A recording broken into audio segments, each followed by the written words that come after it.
Telling stories is really the important thing that you need to learn to write your book. It's what people remember in your chapters. What we're going to talk about today is how to write a good anecdote.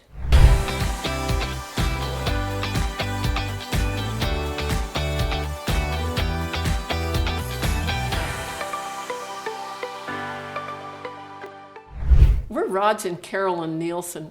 We've been writing for a long time, and now we focus on helping business people write books that they need to represent themselves.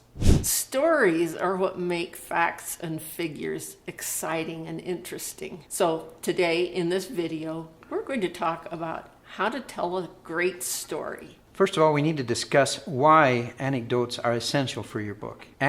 Stories teach us and give us a sense of stability in our lives. Anecdotes can help us forge an opinion. They can lead us through a situation. They can represent a problem or share a point of view. Here is a point of view anecdote that I wrote. The main objective I had in mind was to tease.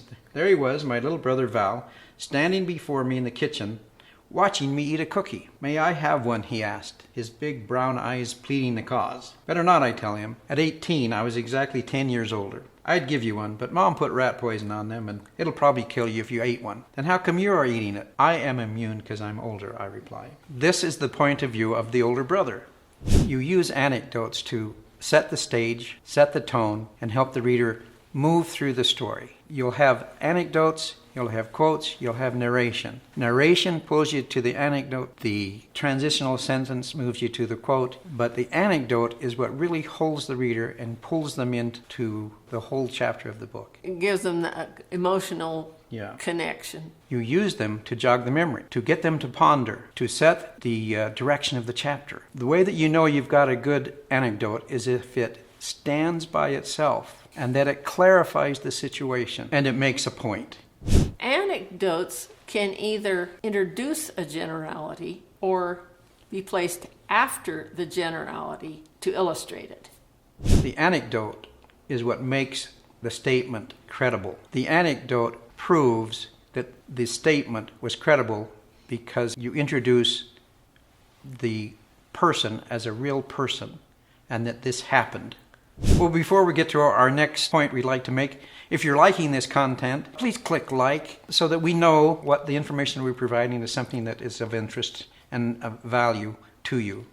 Anecdotes must be mined out of the raw material of your interviews and your research. Asking questions is the easiest way to find an anecdote, but your questioning has to have a little twist to it. You have to plan how you're going to ask your questions in order to extract the anecdote out of the information that comes back to you. What I mean is, you don't come out and say, "Give me an anecdote," but you ask a question, an open-ended question that says, "Tell me how you got started in the business," and then they will give you a story.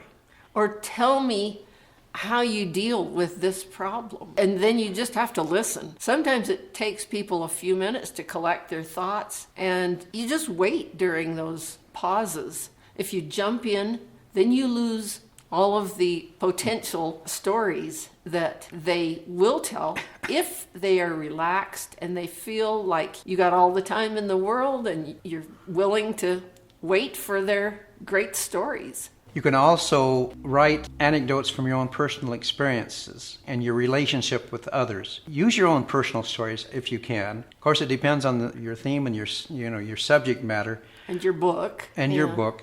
But my belief is that the more you can involve yourself as the writer of the book into your copy, people will come back and read more of what you're writing. This is not a novel.